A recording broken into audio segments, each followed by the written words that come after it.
First contact and betrayal.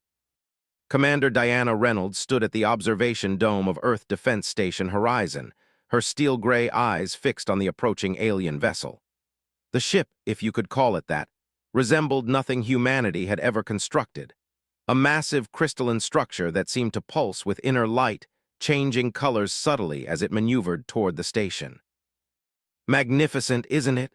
remarked Dr. Hiroshi Tanaka, the station's chief xenobiologist, joining her at the viewport. "Their propulsion system defies our understanding of physics." Diana nodded without looking away. "Beautiful and terrifying in equal measure. 20 years in space defense, and I've never felt so insignificant." The comm panel chimed. "Commander, the Nevorian delegation is ready to dock," announced Lieutenant Jackson. "All systems nominal." "Acknowledged. Alert all section heads. First contact protocol is in effect." Diana straightened her uniform. "Let's make history." The meeting chamber aboard Horizon had been specially prepared for this moment. Representatives from Earth's United Nations Space Command stood in formation as the airlock cycled open. The Nevorians entered with fluid grace, tall, elegant beings with iridescent skin that shifted between deep purple and teal. Their forearms moved in perfect synchronization, and their large, faceted eyes took in everything with obvious intelligence. The lead Nevorian stepped forward. "I am Ambassador Zelton of the Nevorian Collective," it said through a translation device. "We bring greetings and friendship from the 13 systems of our alliance." Diana stepped forward as Earth's designated representative. "Commander Diana Reynolds of Earth's United Nations Space Command. On behalf of humanity, we welcome you to our home system." Over the next 6 months, relations between humans and Nevorians flourished beyond all expectations. The aliens shared remarkable technologies, advanced medical treatments, more efficient energy systems, agricultural improvements that promised to end world hunger. They established outposts on Mars and Europa, invited human scientists to their ships, and seemed genuinely interested in human culture, art, and history. When the Nevorians proposed joint colonization efforts in nearby star systems, the United Nations eagerly agreed. The first joint colony, Nova Esperanza, was established in the Kepler 442 system. 5,000 human colonists, scientists, engineers, farmers, teachers, and their families, traveled aboard Nevorian vessels, filled with optimism for humanity's bright interstellar future. At the Global Intelligence Agency headquarters in Geneva, intelligence officer Kai Nakamura frowned at his screen. For weeks, he'd been analyzing patterns in Nevorian activities, data transfers, ship movements, resource acquisitions, and something wasn't adding up. "Director Mbeki, I need to speak with you," Kai said, entering his superior's office without knocking. "There's something wrong with the information the Nevorians have been sharing." Director Jalila Mbeki looked up from her desk. "What have you found?" Kai placed his tablet on her desk. "They have detailed files on human physiology, down to the cellular level, with response patterns to pathogens we've never encountered. They've studied genetic resistance to environmental factors we've never been exposed to." He swiped to another screen. "And their ships have been mapping our defense installations with resolution far beyond what they would need for navigation." Mbeki's expression darkened. Could this be standard protocol for them? Perhaps they're just thorough. "Maybe, but combined with their recent redeployment of vessels, supposedly for routine maintenance, I believe they're positioning for something major." Kai paused. "We need to alert the colonies and increase defense readiness." "That would jeopardize everything we've built with them," Mbeki replied. "I need more than patterns and suspicions before I take this to the Security Council." But they were already too late. The attack began at dawn, Greenwich Mean Time. Massive Nevorian warships, nothing like the diplomatic vessels humans had encountered before, appeared in orbit around Earth.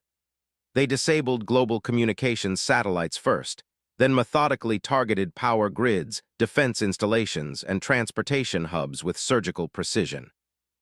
At Nova Esperanza Colony, Governor Leila Ramirez was recording the daily colony report when the first explosions hit. "This is Governor Ramirez. We are under attack. The Nevorians have." The transmission cut off as the administration building collapsed. Similar scenes played out across all human colonies simultaneously. The Nevorians had carefully positioned their forces to ensure no warnings reached Earth until it was too late. General Victor Okonkwo watched the holographic display in the underground UNSC command center with stoic determination as red indicators showed cities falling worldwide. "Casualties?" he asked, voice steady despite the chaos. "Initial estimates at 42 million and rising rapidly," replied Colonel Wei Zhang, his face illuminated by the crimson glow of the tactical display. "Their weapons are targeting infrastructure with precision, power, water, communications." "They're dismantling us," murmured Dr. Tanaka, who had been evacuated from Horizon before it was destroyed. "Everything, the cultural exchange, the technology sharing, the colonies, it was reconnaissance. They were studying our weaknesses." Okonkwo nodded grimly. "We're not facing an invasion, we're facing extermination." Within 48 hours, the remaining world leaders and military commanders gathered in the hardened facility beneath the Rocky Mountains. President Esther Encombe of the United Earth Government addressed the somber assembly. "The Nevorian assault continues. Conventional forces are overwhelmed by their technology. Major population centers have fallen." She paused, studying the grim faces before her. "However, we've observed something unexpected. The Nevorians are capturing humans alongside their killing. Intelligence suggests they're continuing some form of research during the invasion." General Okonkwo stepped forward. "Madam President, we've analyzed debris from a downed Nevorian vessel. Their technology is advanced but not incomprehensible. They have vulnerabilities. Their communication systems operate on specific quantum frequencies. Their sensor arrays have blind spots at certain wavelengths, and their troops require specific atmospheric conditions to function optimally." Kai Nakamura, who had barely escaped Geneva, added, "We've translated some of their tactical communications. They expected us to surrender after the first wave. Our continued resistance confuses them. They don't understand why we keep fighting when defeat seems inevitable." President Nkomo's eyes narrowed. "That's their first mistake. They studied our biology, our technology, our infrastructure, but they failed to understand our history, our psychology, our determination." She turned to face the assembly. "Humanity has faced extinction-level threats throughout our existence, from natural disasters to our own weapons of war. Each time, we've adapted, overcome, and emerged stronger." Lieutenant General Fatima Hassan unfolded a tablet displaying images of a massive underground facility. "Project Phoenix was developed in secret after first contact. Some of us had concerns that the Nevorians' intentions might not align with their peaceful overtures. It's not much. Experimental weapons, stealth technology, augmented combat systems, but it's our best hope." President Nkomo surveyed the room. "I won't deceive you. We face the greatest threat in human history. Many won't survive, but future generations will remember this as the moment when humanity refused to surrender. The Nevorians believe they know everything about us. Let's prove how wrong they are." The vote was unanimous. Earth would not surrender. As leaders dispersed to implement the desperate resistance plan, Dr. Elena Volkov, the lead biotechnologist for Project Phoenix, approached General Okonkwo. "They think they're the apex predators," she said quietly, "but they overlooked something crucial about human evolution." Okonkwo raised an eyebrow. "What's that?" "We didn't rise to dominance on Earth by being the strongest or fastest species," Elena replied. "We got here by being the most adaptable killers this planet has ever produced, and now they've given us no choice but to show them exactly what that means." In the darkened laboratory deep beneath the Rocky Mountains, Project Phoenix began its work. Humanity had been backed into a corner, but they were far from defeated. The real war was just beginning, and the Nevorians were about to learn why humans had survived every catastrophe their own planet had thrown at them for hundreds of thousands of years. In the shadows of ruined cities and devastated landscapes, the resistance prepared. The Nevorians had started this war with overwhelming technological superiority and the element of surprise. But they had underestimated the most dangerous force in the known universe, humans with nothing left to lose. The resistance rises. 6 months had passed since the Nevorian invasion. The once bustling metropolis of New Denver lay in partial ruins, its remaining infrastructure repurposed to serve the occupying forces. Alien patrol ships hummed overhead, their crystalline hulls glinting in the morning sun as they maintained their relentless surveillance. In the shadow of a collapsed skyscraper, Theo Blackwood adjusted his tattered jacket and checked his surroundings before slipping into an abandoned subway entrance. The former architect now served as a courier for the Resistance, carrying information too sensitive for any digital transmission. The tunnels beneath the city had become the veins of humanity's underground network, literal and figurative.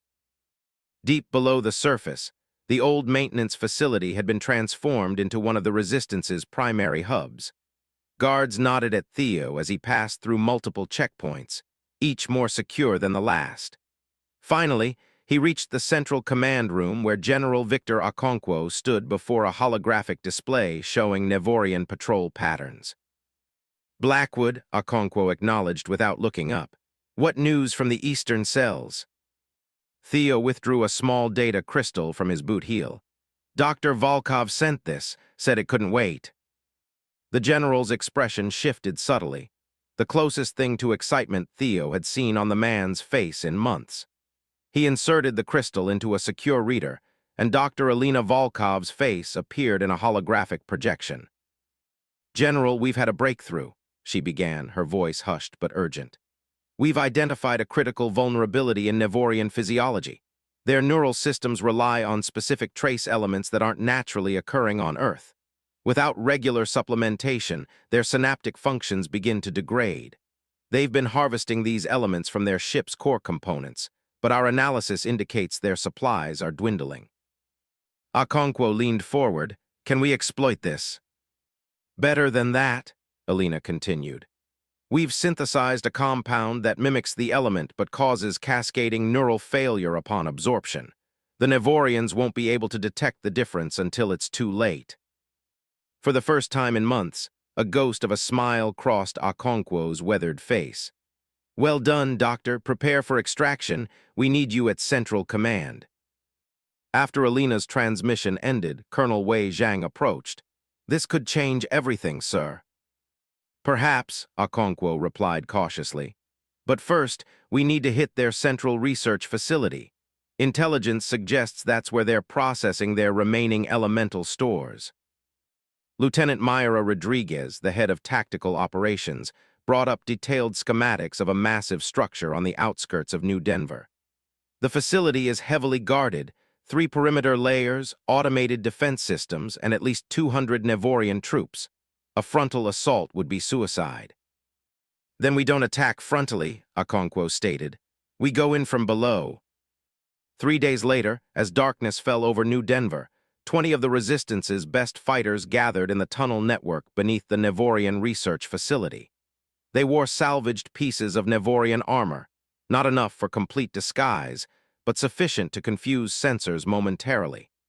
Each carried weapons modified by Project Phoenix engineers to penetrate alien defenses. Mayra Rodriguez checked her tactical display one final time. Remember, our primary objective is to secure Dr. Volkov's compound and deploy it into their elemental processing system. Secondary objective is to extract any human prisoners and gather intelligence. No unnecessary risks. We can't afford to lose anyone. Theo, who had insisted on joining the mission due to his intimate knowledge of the city's infrastructure, adjusted his makeshift armor. The maintenance shaft will put us directly beneath their processing center. From there, it's 15 meters straight up through their flooring. Okonkwo had remained at command center to coordinate the operation. His voice came through their secure comms. All teams in position. Operation Phoenix begins in 3, 2, 1. Simultaneously across the city, smaller resistance teams initiated diversionary attacks on Nevorian patrols and outposts. As alarms blared and alien forces redirected to these decoy threats, Mayra gave the signal. Using cutting tools reverse-engineered from Nevorian technology, they breached the facility floor and swarmed into the processing center. The surprise was total. Before the alien technicians could react, the strike team had secured the room. Thea rushed to the central processing unit and inserted Dr. Volkov's compound into the elemental refinement system. Primary objective complete, Myra reported, moving to prisoner extraction. The team fought their way deeper into the facility, encountering increasing resistance as Nevorian security forces responded. In a large chamber, they found dozens of humans in various states of consciousness, connected to monitoring equipment. "Get them out," Myra ordered as her team engaged the enemy at the entrance. "Blackwood, check the data terminals, download everything you can."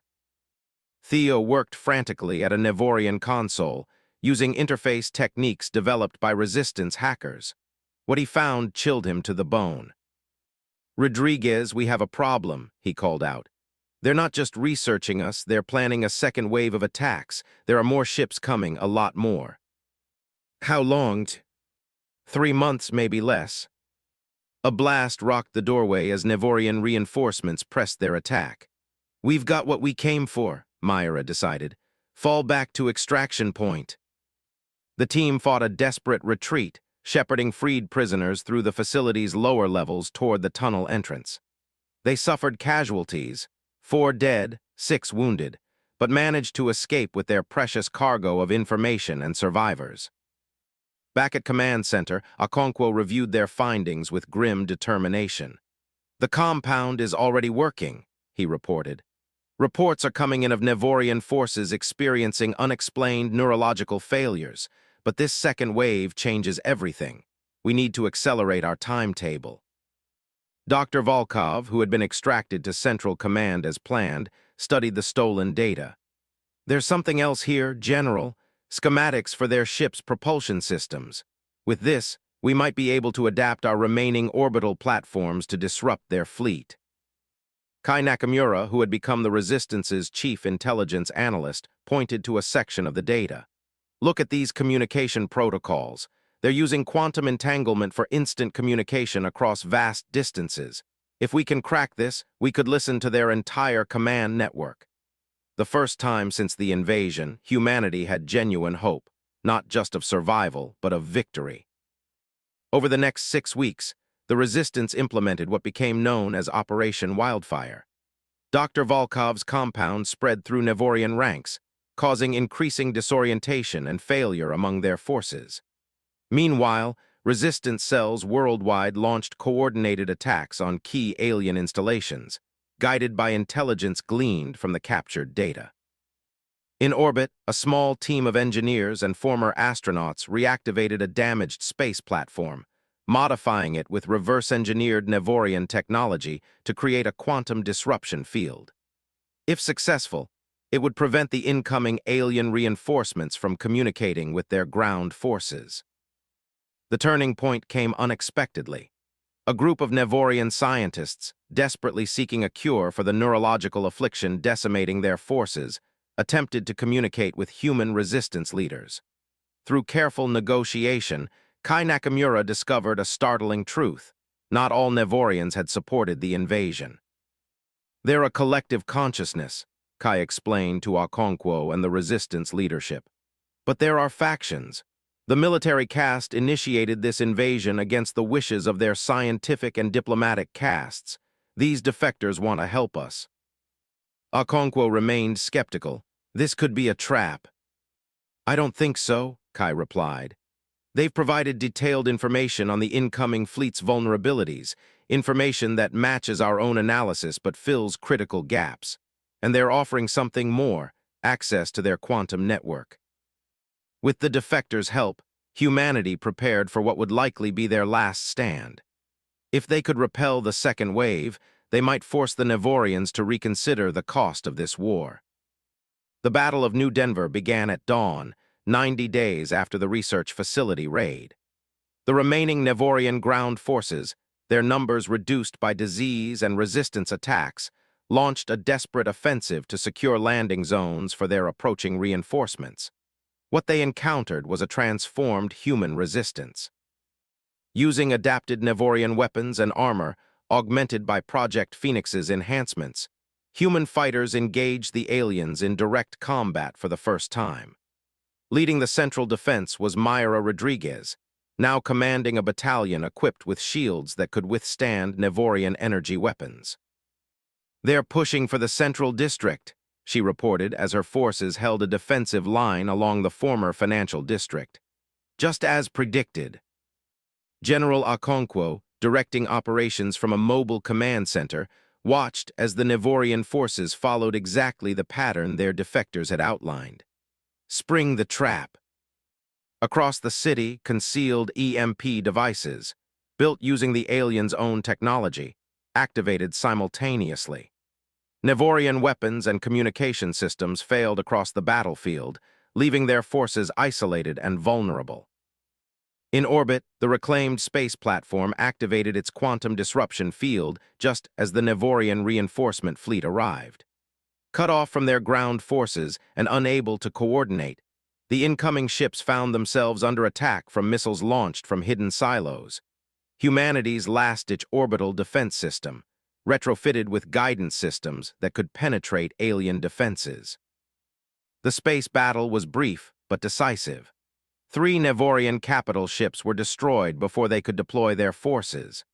The remaining vessels, unable to establish communication and facing unexpected resistance, withdrew to a defensive position beyond lunar orbit. On the ground, the battle raged for hours, but the outcome was increasingly clear. Without reinforcements, and with their technological advantages neutralized, the Nevorian forces began to fragment.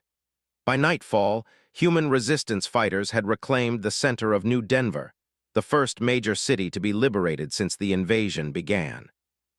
In the makeshift command center, established in the partially restored City Hall, General Okonkwo addressed the assembled resistance leaders. "Today, we've proven that humanity will not be conquered. We've shown the Nevorians that the cost of occupying Earth will far exceed any benefit they hope to gain." Theo Blackwood, his arm in a sling from a wound sustained in the fighting, looked out at the city where fires still burned, but now symbolized liberation rather than destruction. What happens now? Dr. Volkov, who had personally led the team that deployed an enhanced version of her neurological compound against enemy reinforcements, answered. "Now we negotiate, from a position of strength. Our Nevorian allies believe the collective will recall their forces rather than commit to a prolonged conflict they now realize they cannot win easily." Kai Nakamura nodded in agreement. "The military caste overestimated their advantages and underestimated our resilience. The other castes never wanted this war. They wanted cultural and scientific exchange. With the military faction weakened, they may regain influence." "And if they don't?" Mayra Rodriguez asked, her expression hardened by months of combat. General Okonkwo's face remained impassive, but his eyes burned with determination. "Then we continue fighting. We've proven we can adapt their technology, exploit their weaknesses, and defeat their forces. This victory is just the beginning." As dawn broke over New Denver the following day, Nevorian ships withdrew from Earth orbit in formation. Through quantum channels established by the defectors, a message arrived for human leadership. The collective was recalling all military forces and requesting formal peace negotiations. Standing atop the City Hall, watching alien vessels departing like reverse shooting stars, Theo felt a complexity of emotions: relief, pride, lingering anger, and cautious hope. "Do you think they'll really leave?" he asked Mayra, who stood beside him. She studied the sky thoughtfully. "I think they've realized something important about humans that they didn't understand before." "What's that?" "That we're terrible at surrendering," she replied with a grim smile. "And that makes us the most dangerous species they've ever encountered." Below them, in the streets of New Denver, humans emerged from hiding places and shelters, looking up at the departing ships with a mixture of disbelief and triumph. The road to rebuilding would be long and difficult, but humanity had faced extinction and refused to accept it. Whatever came next, peace or continued conflict, Earth's defenders had proven that humans would never surrender their world without a fight that would echo across the stars. The first chapter of humanity's interstellar history had been written in defiance. The next would be written on their terms.